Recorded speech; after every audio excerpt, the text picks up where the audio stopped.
What we're going to do now, introductions. The way I like to run this, I will of course model it for you. That's part of my job. I just model things for you. Your name, you can just roll with whatever you like to be called. Okay, that may not be what was on the roll. What's next? Oh, where you're from. Okay. What you're doing in school. This can be either, majoring in this, blah, or it can be what you think you want to do. Not everybody knows that right now, so no pressure. One kid, one semester I had wanted to be a head coach in the NFL. I don't know what major you take to do that, but that's what he wanted to do. So, live your dream. He stopped showing up. I assume he's on his way. And then an interesting fact. The note I should give you about that. Please, please, please do not share anything with us you do not want shared. That kind of goes for every class, but especially this one. You'd be surprised what people tell us and immediately regret, it seems like. So don't be that guy. Okay, so my name is Tim Payne. You can call me Tim. I understand most of you will probably be uncomfortable with that, which I understand. Call me anything you like that isn't like insulting, pretty much. It's fine. I'm from Douglasville originally. I haven't been there in quite some time. I understand it's like a little different from when I was younger. You don't care about that. School. Okay, so I went here for my bachelor's in English, which is lucky. That's where we're at. I also went here for my master's in literature. We'll do a little bit of that. And then I followed my wife to Alabama, where I learned and taught about poetry for 3 or 4 years, something like that. And then I've been teaching since then for like a long time. So that's my school. Interesting fact. Okay. I have 2 kids. They're very cute. I'll let you look at them real quick. That's Jack. He's 5. He's huge. And then that's Sam. He's 4. And he's pretty cool too. All right. That's all I got right now. So that's us right here. This is the front page of our course. Crying acceptable at funerals in the Grand Canyon. That's a quotation from this character, Ron Swanson, Parks and Rec. Masculinity as performance. We're going to talk about different aspects of masculinity. It's kind of the theme of the class. But to do that, in a lot of ways, I think it helps to think of it as a performance. Some of you mentioned you're like involved in theater. It's along similar lines. It's obviously very different in some key ways, but to put it to you now, I would say some of the ways you think about gender relations, masculinity in particular, because that's what we're talking about, aren't maybe, a lot of it you can't take for granted in the way that you might right now, or at least the world seems to. So we're going to talk about that. Before we do any of that, you come up here, you have a syllabus button that's actually fairly new. I don't use it. I mean, the syllabus is there, so go for it. But I also have it here under content. You have syllabus and other helpful documents right over here. That's what we're going to look at today. You got the syllabus, you got the rubric, a couple templates. Think about commas, go crazy. The rest of the class, beneath that, the text we're going to look at for Unit 1, they're all poems by a guy named Fairchild. I have typed up and given you those poems. You do not have to buy a book for Unit 1, all right? So it's all there. I really need to figure out this light situation. That is not ideal. That didn't help. Oh, look at that. All right, much better. That's still blurry as hell, but that's where we are. Anyway, 4 poems, they're all here. They're listed, I list everything chronologically with the syllabus. So if you're on schedule, you're kind of following along, you just go down. I feel like we can all manage that. In terms of assignments, that's below that. Unit 1, literary analysis. I always give you the prompt right up top. We're going to talk about that James Wright poem right below that, so that's why that's there. And then everything after that, this is our homework as we go, okay? Explication is due next week at some point. Body paragraph, right? Again, you just follow along with the syllabus, or worst case scenario, you scroll through course den. I feel like you can do that. That's how I organize things. And then once we're done with this unit, with this paper, we move on to Unit 2. Same deal. Okay? Any questions at this stage? Good. All right. Let's talk about syllabus. And I should say this because you guys are so far away from the damn screen, and also because it is very blurry. Feel free to follow along with any and all this on whatever screen you would like. None of you are making moves to do that. That's okay. I just put it out there. All right. At the top of the syllabus, you have my contact information, my name, my office. I'm in Pafford 305. Hi there. Oh shit. What's your name?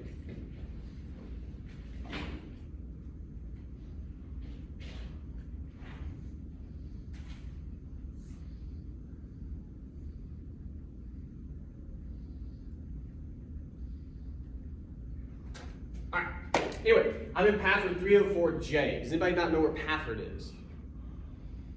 Good. 304, I'm on the 3rd floor. J, because I'm in a cubicle, which is fun. But I do have a window. It's pretty nice. Anyway, phone number, that's not my number. I don't even know if anybody will answer that. You can hit me up through email. I tend to respond pretty quickly. I did mention the 2 kids. My life is not my own, so that's not as good as it used to be, but I will hit you up fairly quickly. It comes to my phone. I'm not ancient. I know how to use it. Phone's right there. Anyway, office hours. I'm in my office Monday, Wednesday, 12:15 to 1:45. That's my break. But I'm there. Got nothing else to do. I'm there other times as well, but that's when I'm absolutely there. I have virtual office hours Tuesday, Thursday, 11 to 12. I'm also in the writing center. We'll talk about that in a second. And again, if none of those times work for you and you want to meet or talk virtually or whatever, again, hit me up. We'll figure something out, okay? All kinds of links below that. That's for you.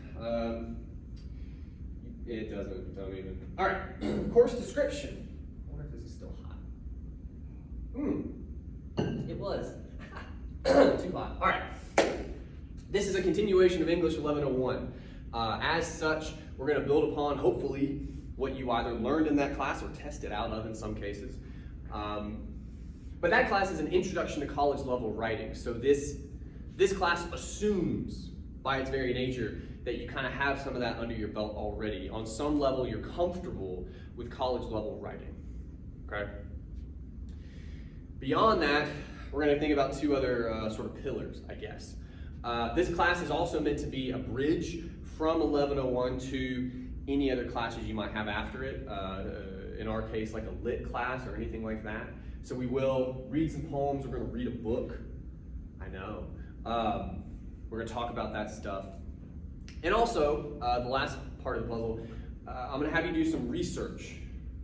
Not for the first unit, I don't think, but for units 2 and 3, we're going to talk about scholarly research, how to do it, how to apply it, how to use it in a paper. And that's really what the class is about. Our texts. Slaughterhouse 5.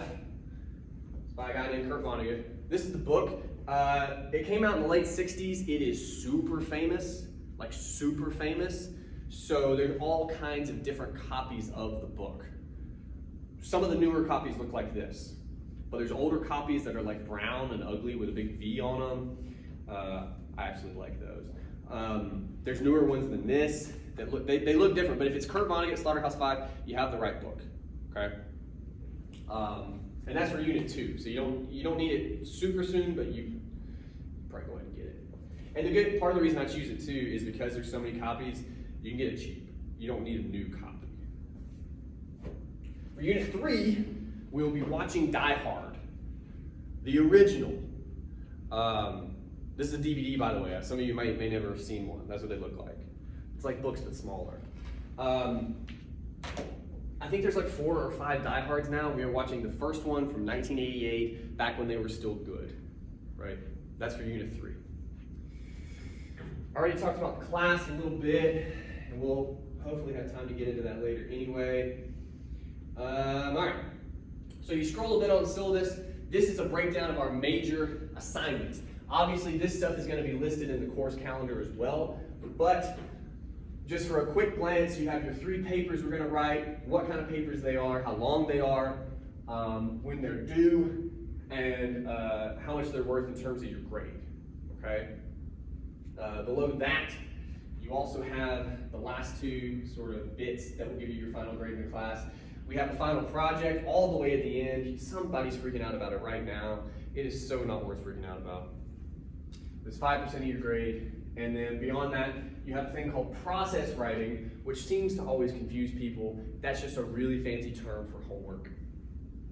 Anything you turn into me that's not a major assignment like a paper or a project is process writing. And that is 15% of your grade, okay? Questions at this stage about anything I said? You got stuff on how grades work. Honestly, if you have a question about it at some point, you can talk to me. I'm not going to talk about it now. It's how grades work. Be serious. Communication etiquette. This is just, don't be a jerk to me. Don't be a jerk to each other. More on that in a second. I respond quickly. That's all that says. Okay, class schedule. This is the primary reason you should be looking at your syllabus, honestly, once or twice a week minimum. Because it's going to tell you your homework, which is a good thing to know about, but also just very generally what we're going to try to do in class. This is how you stay informed. This is how you know what is expected of you. So today, before class, I have read the syllabus. That's kind of a joke for me. I know you're not going to read the syllabus before the first class, but I put it there anyway. In class, first day, we did it. Syllabus, we're doing it. And then how do we read poetry? We're going to talk about that here in a second. Get excited. But that's how that works. Monday, old men playing basketball. That's in quotation marks because that's a poem. It's in the Fairchild section that I showed you a couple moments ago. You need to read that before class, right? And the prompt, which again, all that's on course note. In class, we will talk about the first paper. We'll review MLA very quickly, and then we'll just talk about the poem the rest of the time. Any questions about that? Especially the calendar. Cool. All right. Is there anything else of note in this document?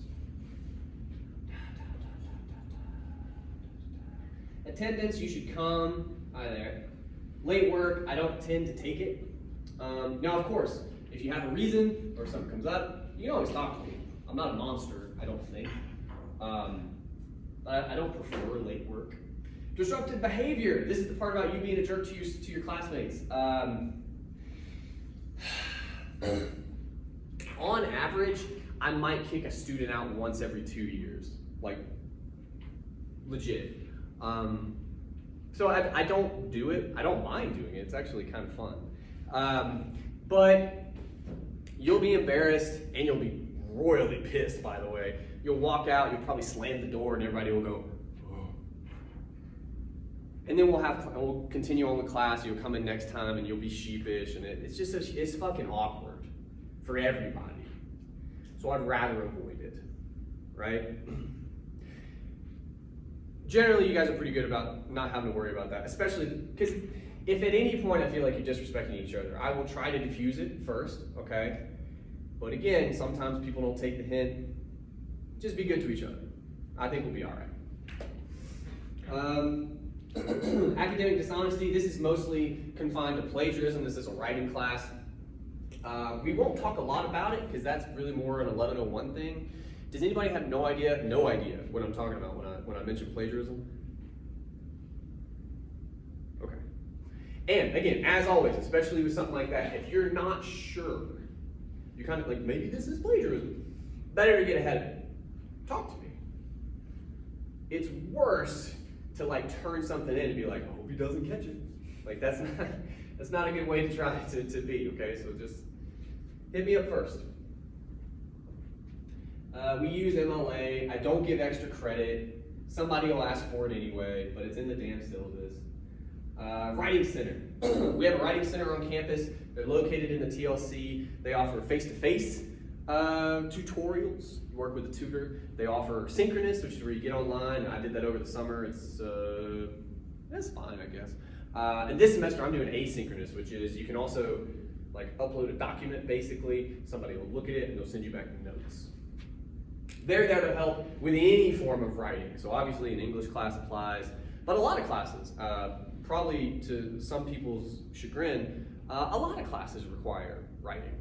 So any of those. I've helped people with resumes before in the Writing Center. I've helped people apply to grad school or just apply for anything, you know. A lot of that stuff takes writing. They're good people to talk to get help with that stuff. They're there. You do have to make an appointment. There's an email address up here and a phone number. You get in touch with them though, and they'll help you figure it out. We're almost done with the syllabus, I promise. I'm bored too.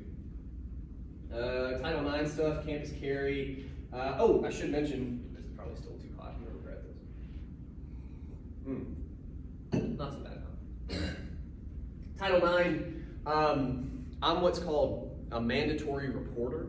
I'm a state employee, and as such, I'm required to report basically any illegal activity of any sort. And I say that to say, if something comes up with you or someone you know and you want to talk to somebody, you can talk to me, like that's all good, but you have to know I have to report it if something untoward has gone on, okay? I'm required to, or I lose my job. Most people are cool with that, but in some situations they're not. If that's the case, there are people on campus you can talk to who are not mandatory reporters. Counseling, you can get in touch with people at the clinic. They can put you in touch with patient victim advocates. Those people are not mandatory reporters, okay? You can talk to them if you just want somebody to talk to and you're not sure what else you want to have happen, right? But if you talk to me, I have to tell somebody, which is part of the gig. Campus carry is a thing. There's links here. All I will and probably can say about it is you can't carry anywhere at any time. There's actually still some pretty strict rules in place about that, and it's actually on you to know them. That's what those links cover. If that's something you're at all interested in, I would very much try to inform myself before I get, because you imagine being in the wrong place at the wrong time carrying. Can't imagine it would go well. So there's that. Last thing, Center for Academic Success. I mentioned the Writing Center. Center for Academic Success is also tutoring.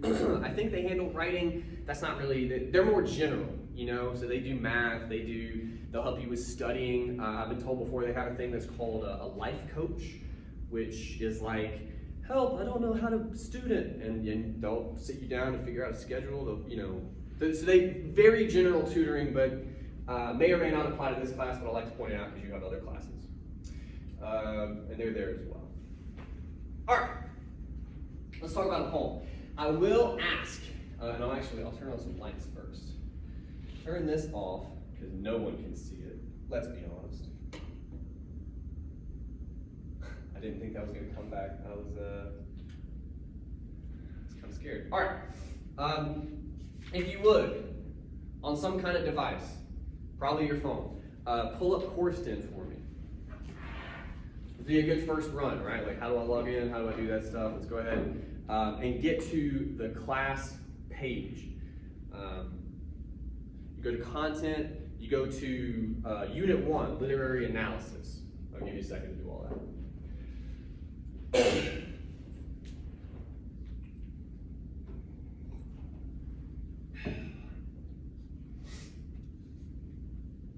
All right, once you're there, there's a poem. It's by a guy named James Wright. It's called Autumn Begins in Martins Ferry, Ohio. If you click on that. Pretty short. We can do this one in class. All I'm really worried about today, as you finish hopefully accessing this, most of you probably have encountered poetry in a very cursory fashion.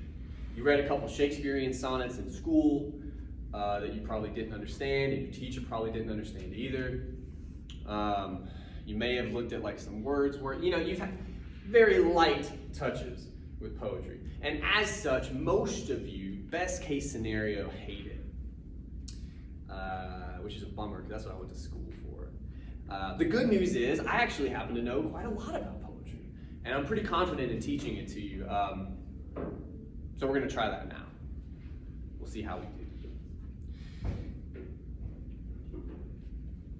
Sorry, thought somebody was coming in. All right. Just so you know what we're going to do today, again, pretty low stakes. There's an order of operations to this. When it comes to understanding any text, and a poem is no different, step 1 is reading it. We're going to do that here in a second. Step 2 is figuring out the plot. You cannot perform analysis if you misinterpret or otherwise do not understand the plot, okay? And you'd be surprised. So we're going to do that at step 2. And then step 3, with whatever time we have left, we're going to start a little bit of analysis today, okay? And then we'll all go our separate ways. All right. Autumn begins in Martin's Ferry, Ohio. In the Shreve High football stadium, I think of Polacks nursing long beers in Tiltonsville, and gray faces of Negroes in the blast furnace at Benwood, and the ruptured night watchmen of wheeling steel, dreaming of heroes. All the proud fathers are ashamed to go home. Their women cluck like starved pullets, dying for love. Therefore, their sons grow suicidally beautiful at the beginning of October, and gallop terribly against each other's bodies. That's the poem. That's the whole thing, okay? Now, step 2, plot. We just got to make sure, like literally, we understand what's happening, right? So, first line. Where are we at? It's not a trick question. Very good. We're in a football stadium. At a high school. Some of you might be familiar with that kind of setting, okay? We don't stay there, though. Very quickly, in the next line, where do we get? Where are we now in line 2? Tiltonsville, doing what? What's going on? You're allowed to be wrong, by the way, especially the first day. What do you think's going on in that second line? Yeah. Nursing. Is anybody familiar with this verb? Nursing a beer? Do you might know what that means? He's like slowly Sipping on it. It's a very specific verb. What is a long beer, do you think, if you don't know? What do you think it is? Long beer. Well, you just keep drinking. Well, yeah, but that... But like, just No. Nursing means you're sipping on it. what you do? Look, I'll put it this way. Long beer, do you think it's like a foot-long sandwich? Like it's sideways? Like pick it up like a trough? It's tall. Yeah, look at you guys. Somebody nailed it. It's a tall beer. Long beer, though, is colloquial. It's slang that some people would use. Okay? So you're sipping on a tall beer in Tiltonsville. These Polish folks. Third line. What's going on here? We're somewhere else again. We're in Benwood, right? What's going on here?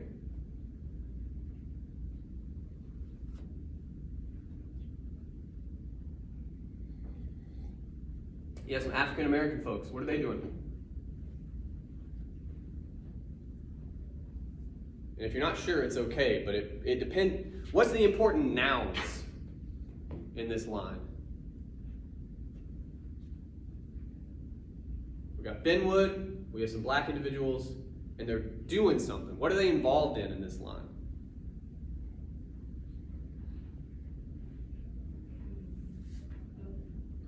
Are they cooking?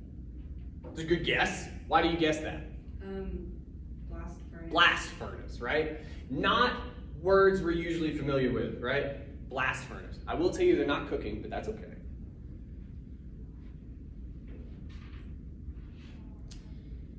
I guess we can look it up. Somebody look up blast furnace real quick. Just Google it.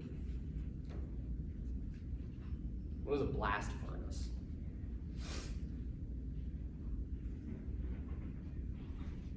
Why don't you get some like pictures or something? What is it? Smelting. So we're talking about working with metal, like melting stuff down, right? A blast furnace. This is a very intense sounding thing. But so these guys are working here in Benwood, right? At a blast furnace. Next line. Ruptured night watchmen of wheeling steel. What's going on here? Where are we? We start there. Where are we at?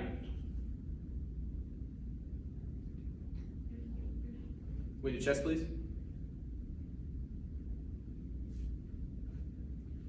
What's Wheeling Steel, do you think? Certainly not a town, right? That's the place where the black folk are working. It's a steel mill. Yeah. Kind of place you would find a blast furnace, right?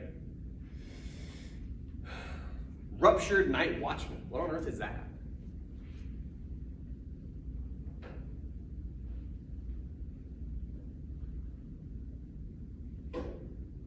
What's a night watchman?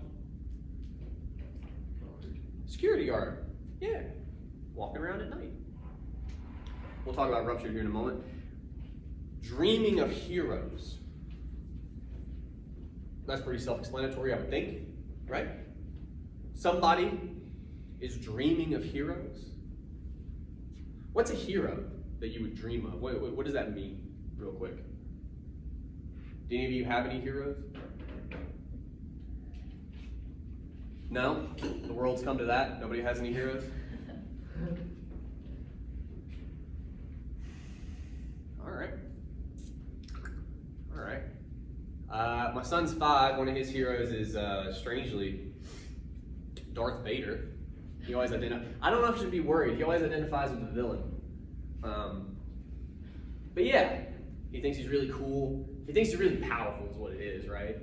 Like he just does things and people listen to him and he's like, fucking choke you out, right? Like he thinks that's cool. He looks up to that guy. He idolizes him in some respect, right? That's all that means.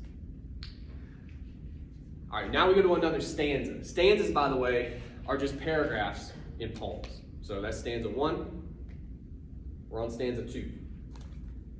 All the proud fathers are ashamed to go home. What? Huh?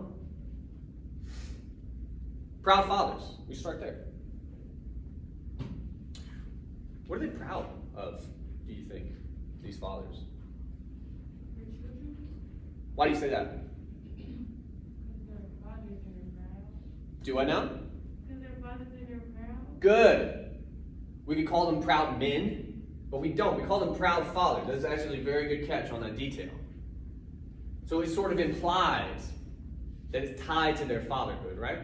They're probably proud of their kids for some reason, which we could probably suss out at this point, but good. Now what's interesting about that line is they're proud, yet they're ashamed to go home. That's interesting. We'll talk about that at some point. Their women cluck like starved pullets, dying for love. I'm gonna guess there's a part of this line you guys don't understand. What part of that line? What part would that be? Pullets. What on earth is a pullet? He asked the room full of people with tiny computers in their hands. A hen. It's a hen. Their women cluck like starved hens, dying for love. Not a very rosy picture we get in the second stanza for these folks. Third stanza, therefore. Their sons grow suicidally beautiful at the beginning of October and gallop terribly against each other's bodies. Now we're going to talk about that last stanza here in a minute. There's a lot going on, but literally, what's happening? What are we describing? Beginning of October, galloping terribly against each other's bodies. What's happening there? Football game. Fall, right? Autumn begins. That's football season. They gallop terribly against each other's bodies. Really cool description of a game, right? All right. Whoa. What's up? Okay. All right. So easy part's over with. We figured out the plot for the most part. The part that you guys are probably scared of. We're going to do that now. In the Shreve High football stadium. That was pretty self-explanatory. It sets the scene. We're in a football stadium. But immediately we go somewhere else. Now this is an important question. How do we get there? How do we get from football stadium to Tiltonsville that quickly? Any ideas on that? Like, do we take a car? How are we getting there? He tells you. We're in his head. He says, I think of, right? So he's sitting in a football stadium. But while there, we go into the speaker's head. Speaker, by the way, is a narrator in poems. We go into the speaker's head. He's thinking of these folks nursing long beers in Tiltonsville, right? For some reason, he goes there in his mind, okay? He goes somewhere else after. He goes to Benwood, thinks about those folks at the blast furnace, okay? So he's thinking about these two people, and then he thinks about the night watchman. All this somehow seems to come back to this steel mill. Dreaming of heroes, he says. Who's dreaming of heroes? How do you guys read that? That whole first stanza is a single sentence. Who's dreaming of heroes? Do you think? Huh? The Watchmen? Okay. Anybody else? All of them. Say what? All of them. All of them. All those people you could read as dreaming of heroes. They're looking up to somebody, right? Okay, well already we have to pump the brakes a little bit and go, why? These are adults, right? They got jobs. Usually when you think about somebody with a hero, you think like my son, he's 5. He looks up to a villain. But he's 5, you know. Hopefully he grows out of that. Anyway, why do you think these men, because it is men, by the way, this is a poem published in the 60s, we're talking about a steel mill. Not trying to be misogynist here, women, it's just that's the world this guy was in, right? He's talking about men in this first stanza. Why do you think they're dreaming of heroes? What do we know about these guys? We don't know a lot, but we know some important information. What do we know about them? The guy? Yeah. They're proud. What happened? Are you talking about the first stanza? Yes, ma'am. Just the first stanza. What do we know about these folks? They're watching football. Are they? Oh, wait, no. The speaker is. Yeah. They're at work. In his head, right? Well, some of them are. Some of them are at a bar. He thinks about them all together, first of all, which is interesting. That implies that they have a relationship somehow, right? Why are they dreaming of heroes, do you think? What kind of a person, especially an adult, has a hero? What do we know about these guys?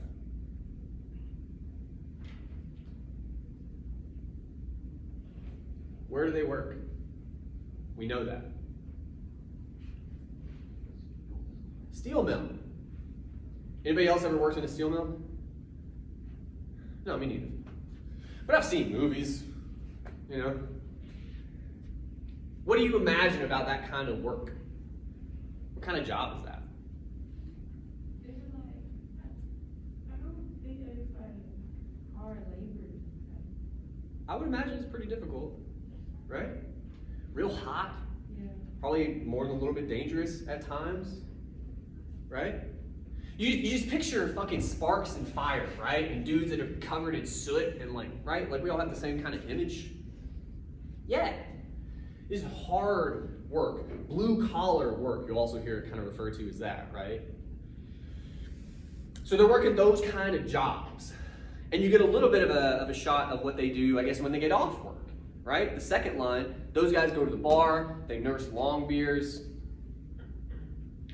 So you get a really quick snapshot of the kind of lives these guys have in those 3 lines there, right? They work hard, they drink beer after work. You got a little image of a snapshot of their life. Why are they dreaming of heroes, do you think? The people working in the steel mill? Yeah. Are they dreaming of That's how we're reading it, yeah. Why do you think they're dreaming of heroes? Because they want to be safe when they have to work. They want to do what now? Be safe. They want to be safe when they have to work. Saved? Why do you put it that way? Oh, because they're tired. Tired of what? Tired of working that hard. Maybe. Okay. They don't want to live like that no more. Live like what? Like, You're assuming something. I'm not saying you're wrong, but maybe they don't want to live with having to do all that hard Yeah. So Well- maybe they think comfort and driven to somebody saying Okay. No, again, I'm not disagreeing with you. But again, what I'm kind of getting at, there's more to that bone that you're kind of chewing on. We get a lot out of these lines, right? You see a little bit of their lives. He says they're dreaming of heroes, and that asks for you to step in and wonder why that is, right? I think, yeah, their jobs are probably pretty difficult. They'd be tired of them. What else could they be tired of or want to be better, do you think? The time period they're going through. They're what now? The time period they're going through. What do you mean by that? Maybe like they're going through a hard time, like the Great Depression. Not in 1959. It was a Great Depression over in 1959. But I thought you had something. There is something to what you're saying, but not quite where you're headed. I'll cut right to the chase. How do you envision their lives? What do these guys, their lives look like? Very routine. They go to work and then they go to the bar. There's that. There's the routine of it, which even you had some stank on it when you said it, right? Like, so that's not fun. What else? How do you envision, just based off the little information we have, what do their lives look like? miserable. You know? It's harsh. But a lot of you seem to agree. Why? But it just goes along with what she said, like they just got the same routine. They just seem like they have the same routine all the time. Work real hard, go drink for a little bit, go home, pass out, repeat. Yeah, What do you think their house looks like? small. Shitty? Yeah. I say that like I'm happy about it, but I'm just like, we know the kind of guys these guys are, right? And when he says they're dreaming of heroes, he takes that for, he knows that you know that, okay? So he doesn't have to say it. You supply that information. So yeah, they're dreaming of heroes. They're dreaming of a better life in some respect, right? Okay. Well, I think that can help us a little bit in the next stanza. All the proud fathers, and I think you were right. Proud fathers, well then, proud of their kids, right? Like we're talking about fathers. But they're ashamed to go home. Why do you think they could be ashamed to go home? Well, it's just because they're wives. Just because they're wives. What about their wives? You said wives, I think they could be ashamed to go home. Yeah. Because they said they're wives. No, their wives come up. Yeah. But what do you, like in what respect? Like they beg for love, but they're too tired to give it to them. So they probably There's that. Yeah. They're kind of, pardon the pun here, but maybe falling down on the job a little bit in that respect, right? Are there any other reasons they could be ashamed to go home? I think it would be like it's stereotypical for the men to be like the breadwinners and get all the money. And This is 1959. Yeah. they're not bringing any money home. They're working hard, but they're not like bringing in what they feel like they deserve. Again, it's that same narrative, right, that you guys all kind of, unfortunately, giggled at, but like, their lives aren't great. They are working hard, probably for not enough money, and given the time period, it's pretty safe to assume they're probably the sole breadwinner, and as such, they're expected to win that bread, and they're not. They're not. And they're ashamed because of that, right? Next line. Now we're talking about their wives, which, by the way, we don't call them their wives. That's interesting. They're women.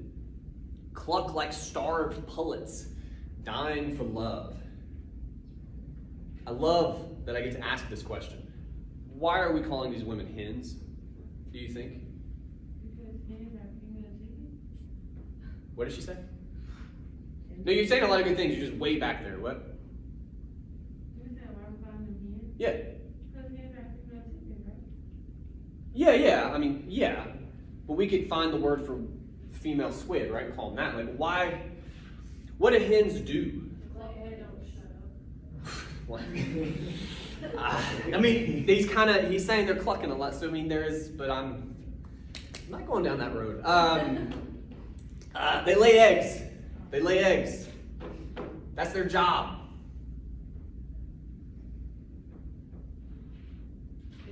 Take What? care of the children. Yeah. So what do the lives for these women look like? They stay at home and slave over like their kids and stuff. And that's kind of it. That's all a hen does. You reproduce, take care of it, and then that's it. You stay in the nest, right? Part of the point I'm trying to make today, by the way, and some of you will just never do this and it will kill me all semester. Details matter, right? He could say their wives. He doesn't. He says they're women, which is interesting. But before we can even cross that bridge, why are they fucking hens? Well, what does a hen do other than not shut up? Yeah. That's what these women are for in this structure, right? Dying for love, he says. And there's a couple different ways to take that. You could want love, which is kind of what we were getting at before, but you'd also die for it, right? Like in service of it. Dying for love, he says. We're gonna go back and look at a couple parts, but I had to make sure we have time for the third stanza. Therefore, by the way, probably the most famous therefore in literature. When you set it up like that, what he's basically doing, he's setting it up like a math problem. Stanza 1 plus stanza 2, therefore is an equal sign. Equals everything that comes after that, okay? So because everything I told you in stanza 1 and 2, their sons grow suicidally beautiful at the beginning of October and gallop terribly against each other's bodies. We're going to set suicidally beautiful aside for a second, because I think that most of you have no idea what to do with that, right? That's okay. We can handle the rest of it, though. At the beginning of October, that one's easy. And I kind of mentioned it before. Why are we talking about October? It's football season, right? That's when it really gets going. I mean, in a lot of cases it starts before that, but like it doesn't really start until October. They gallop terribly against each other's bodies. Just like I was saying with the hen stuff, there's all kinds of ways you could describe football. What does it sound like here in the very last line? The way he puts it. That they were very. They're doing what? That they weren't good at football. What did she say? That they weren't good at football. They weren't good? How do you get that? They said they got terrible. Oh, you're reading. Well, again, there's two ways to say terribly there. He's using the, I hate to put it this way, he's using the more classic definition. Like we say, that's terrible. What terrible means classically in terms of like how the word's been used for centuries is terror. Like, it's scary. Why put it that way? Gallop terribly against each other's bodies. With that definition of terrible. Not like this cheeseburger is terrible. But like, no, that cheeseburger choked my dad. He's dead. It's terrible. Like that's kind of more where we're at. Gallop terribly against each other. Even gallop. What on earth? Who gallops? Horses do. So now we're comparing people to animals again, right? The women are hens. Their sons are horses, galloping terribly against each other, I think is also key. Not with each other, not like around, against each other. What does it mean to gallop against each other, do you think? Collide, right? Vince Lombardi, a very famous football coach, famously said, football is not a contact sport, it's a collision sport. About people hitting the shit out of each other. That's kind of what we're saying here. But again, all this is led off with therefore. Because of everything we talked about in stanzas 1 and 2, their sons apparently do this. Why, do you think? There's got to be a why to that.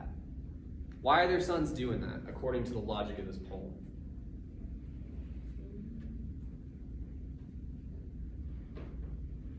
What does the sons playing football have to do with stanzas 1 or 2? Maybe it makes their fathers proud. I think that's got to be part of it, right? We talked already about how they're proud of their kids. and we mention their sons specifically, and that makes sense. Maybe it's because in the first part, we're talking about how terrible their lives are. And now they're proud because their sons maybe have a better life than them and have a chance of being the heroes.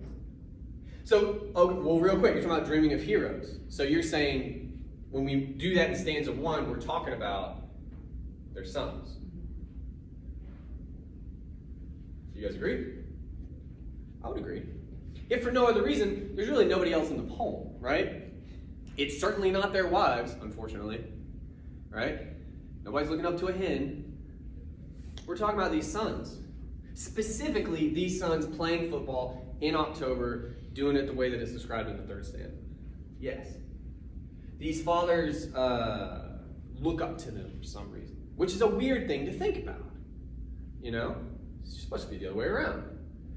But we've already mentioned the shame that these fathers seem to have as a result of not fitting into the narrative the way that they're supposed to.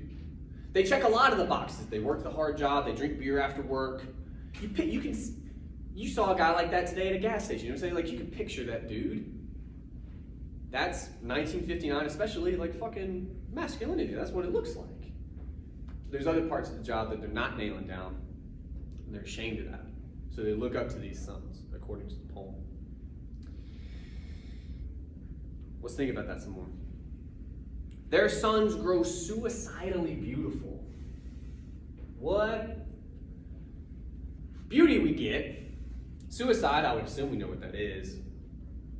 To be very clear, their sons are not literally killing themselves, right? We get that. That's not happening here.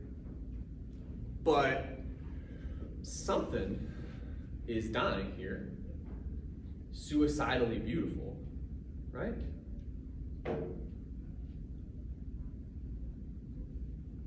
Why do you guys think he puts it that way? We can start with beautiful. What's beautiful about this? It doesn't, I mean, he calls it terrible. That doesn't sound very beautiful, right? What's beautiful about it, do you think?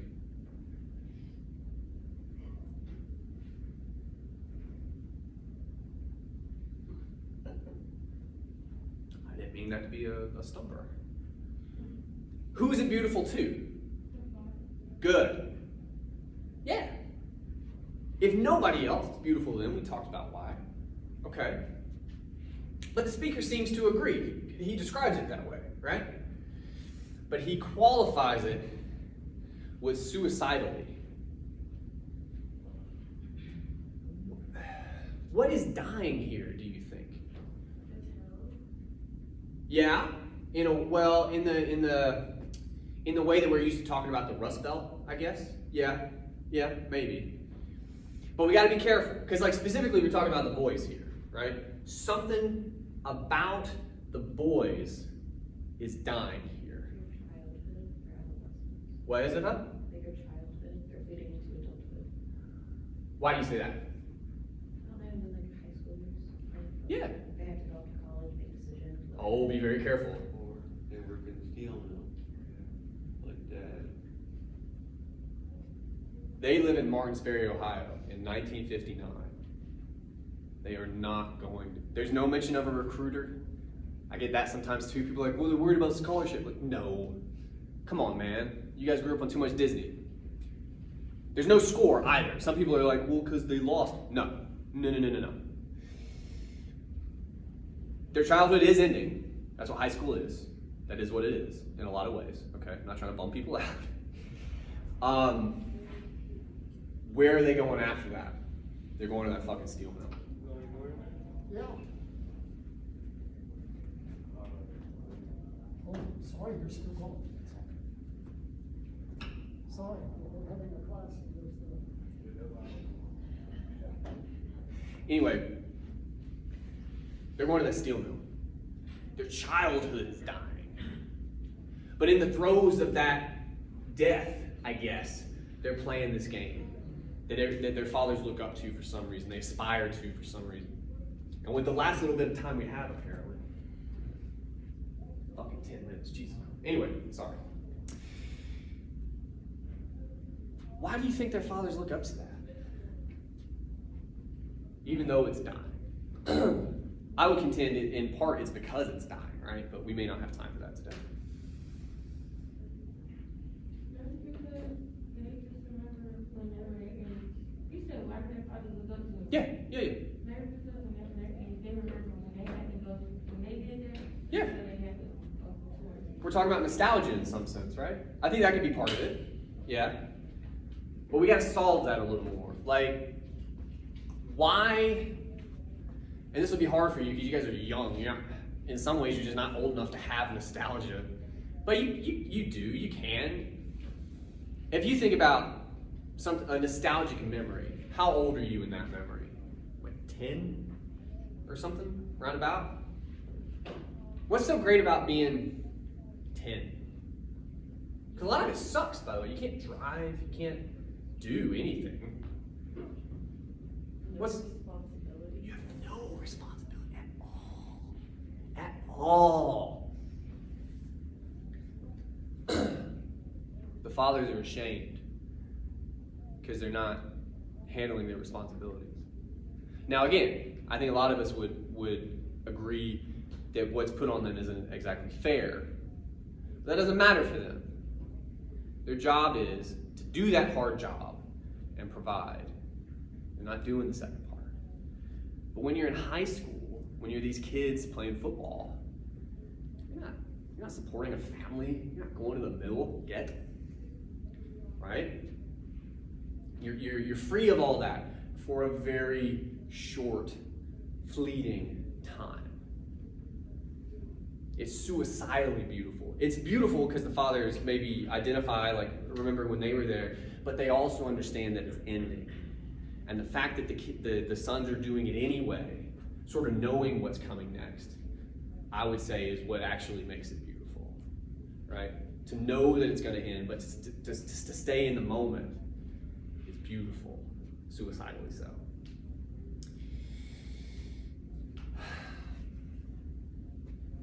I want to go back to the first stanza real quick. I told you already, this is a sentence. The whole first stanza is a single sentence. It's a compound sentence, super ugly, a lot of commas, you know. The way this works grammatically, though, the first line in the Shreve High Football Stadium, that comma basically sets the next 3 lines apart, all right? So grammatically, and I'm going to nerd out for just a second. In the Shreve High Football Stadium, if you put the last line up there, you could lose the comma. That's the real sentence. In the Shreve High Football Stadium, you know, dreaming of heroes. Like that's what he's doing. And the rest of the middle stuff qualifies that statement, okay? The reason I point that out is we read the first stanza as the guys he's thinking of are heroes. Or rather, the guys he's thinking of are thinking of heroes. And we talk about who those heroes are. That's true. I think that's a valid reading of the first stanza. But what's interesting, sometimes in poems, especially because they're broken into lines, okay, you have multiple readings, all of which are valid, right? I do think those guys are dreaming of heroes. We've talked about why. I think it's also as likely he's thinking of heroes, the way that first stanza is written. Do you see what I'm saying? He's in the Shreve High Football Stadium dreaming of heroes. My question then would be, who's he talking about? Do you think?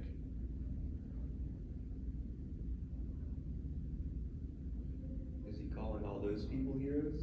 Or is he a steel mill worker himself? I think it could be both. I think it could be both. What's heroic about these guys? The guys drinking beer, the guys at the blast furnace. We didn't actually have time. The ruptured night watchman.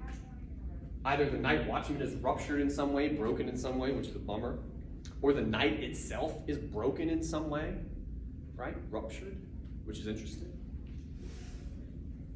What's heroic about those guys? If you're the speaker, do you think? Given everything we've said about this poem, they're ashamed, right? They can't make this stuff work. Doesn't sound very heroic. They're still working hard, aren't they? They're still trying their best. They still do it. They don't give up, right? Yeah, I think so. We said 20 minutes ago, whenever it was we started, that their lives are kind of shitty, probably, right? For all kinds of reasons. And they know it too, which is way worse. But they get up every day and they go to work anyway, right? In the same way that the sort of suicidal beauty of those boys playing football, they look at that and they're like, that is beautiful, right? For all the people in the stands, for the town. They play for the town, is what the speaker is saying. He looks at the town itself and says, to get up and do it anyway is worth celebrating. Yeah, I think so. So it's both. Last but not least, and then I'll end class, we don't include the women in that, unfortunately. We don't have time to, there is something to say about that, we legit just don't have time. I don't want anyone thinking, well, this guy's a piece of shit. I can't decide whether or not, I know that's intentional. He wrote the poem like this on purpose. He gives them, the women, a single line, and he calls them their women, right? He doesn't call them their wives, doesn't call them mothers. So there's a lot going on here in 1959 about the role of men in a town like this, in a place and time like this. And there's a little bit about the role of women alongside that. And I think it gives you a pretty clear image, actually, of how those people lived, right? Anyway, all right, next time. It's on the syllabus, of course, but I do like to end on reminders. Oh, actually, wait, I have notes. Where are my notes? Oh, shit. Paper 1 prompt, right? That's right at the top of Unit 1. You just click it, look over it. We're going to talk about it in class. But I like you to look over it beforehand just in case you have questions, right? Old Men Playing Basketball. This will be the first Fairchild poem. These are the ones we're going to use for the paper. We're not going to use Martin's Ferry for the paper. That's just a first day thing, okay? We'll talk about it when we get there. And, I'm going to do my best. I'll probably be able to do it. I'm going to send you info for turnitin.com. That's how I have you turn in your papers. And I just want you to try to remember to sign up for that. You'll get an email from me, probably soon. Questions before I let you go? All right. Thank you, guys. I'll see you Monday.